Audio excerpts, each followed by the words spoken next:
మరి బిడ్డని చూసుకుంటున్నారా? పొలం వస్తామా పని వెళ్ళి మరి రాత్రిపూట కొంచెం బిడ్డను సరిగ్గా చూసుకున్నానా? ఎందుకంటే తను చాలా బలహీనతగా ఉంది. మరి ఆ పిల్ల చేసే మరి చాలా బలహీనత ఉంది. సరైన ఆహారం పెట్టమ్మా. పొలం పనులు చేసుకోను కాదట్లా, నేను బిడ్డ కూడా మంచి ఆహారం పెట్టమ్మా. ఆకుకూరలు, కాయగూరలు, పాలు. మరి నేను గుడ్లు ఇస్తున్నాను, బాలామృతం ప్యాకెట్ ఇస్తున్నాను. నేను రోజుకి 100 గ్రాములు చొప్పున 8 పూటలు పెట్టాలి. రోజుకి నేను చెప్పాను కదమ్మా, 3 సార్లు పెట్టాలని చెప్పాను కదమ్మా. అది తినబుద్ధి కాకపోతే కొంచెం కొంచెం అన్నా పెట్టి కొంచెం పిల్లడు బరువు పెరుగుతాడు. ఓకేనమ్మా. పరిసరాలు పరిశుభ్రంగా ఉండాలమ్మా. బిడ్డకి తరచుగా ఆహారం ఇస్తున్నప్పుడు చేతులు శుభ్రంగా కడగాలి. తల్లికి బిడ్డకి కూడా శుభ్రంగా చేతులు కడగాలి. చక్కగా బిడ్డని ప్రతిరోజు స్నానం చేయించి నీట్గా ఉంచాలి.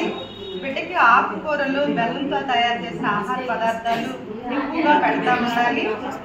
ప్రతి నెల అంగన్వాడీ కేంద్రంలో బరువు తూయించుకోవాలి, ఎత్తు తూయించుకోవాలి. వయసుకు తగ్గ ఎత్తుకు తగ్గ బరువు బిడ్డ ఉండాలి. మనం ఎక్కువగా బిడ్డ మీద ఉత్సాహంగా సంతోషంగా మనం తల్లిగా కేర్ తీసుకుంటూ ఉంటే బిడ్డ కూడా ఆహ్లాదకరమైన వాతావరణంతో సంతోషంగా చక్కగా ఎదుగుదల బాగా ఉంటుంది. తల్లిగా మీరు కుటుంబంలో తల్లిగా మీరు పొలం వెళ్ళినా సరే, ఇంట్లో ఎవరైనా సరే ఉన్నప్పుడు బిడ్డని చక్కగా చూడడానికి సహాయం చేయమని అడగాలి. అంగన్వాడీ కేంద్రంలో ఇచ్చే అనుబంధ ఆహారం బాలామృతంలో చాలా పోషక విలువలు ఉంటాయి. అవి రోజుకు 100 గ్రాముల చొప్పున బిడ్డకు పెట్టాలి. తేలిగ్గా జీర్ణం అవడానికి కొంచెం వేడి నీళ్ళు కాచి అందులో లడ్డూలు చేసి పెట్టడం, లేదంటే బిడ్డకు పాలల్లో కలిపి స్పూన్తో కొంచెం తరచుగా పెడుతూ ఉండాలి.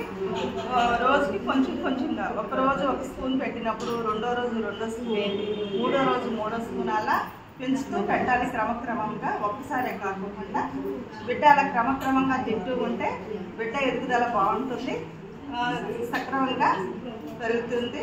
ఒకసారి డాక్టర్కి రిఫర్ చేసి ఒకసారి మేము డాక్టర్ గారు వచ్చారమ్మా మన గ్రామంకి. మరి ఒకసారి రిఫర్ చేయాలనుకుంటున్నాము. మీ తల్లితో వెళ్దామే. వచ్చానమ్మా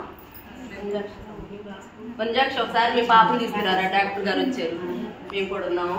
డాక్టర్ గారిని అడుగుతాము.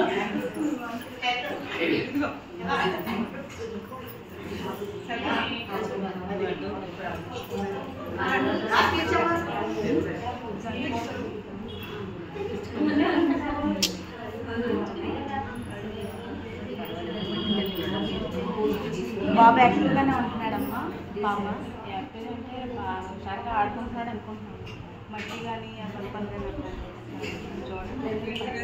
మరి చూసుకోవాలి కదమ్మా. పాప చాలా వీక్గా ఉంది.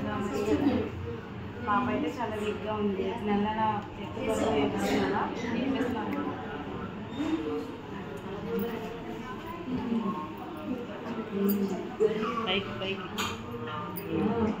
నెల ఎత్తు బరువు వేపిస్తున్నావా? నెల ఎత్తు బరువు వేపిస్తున్నావా?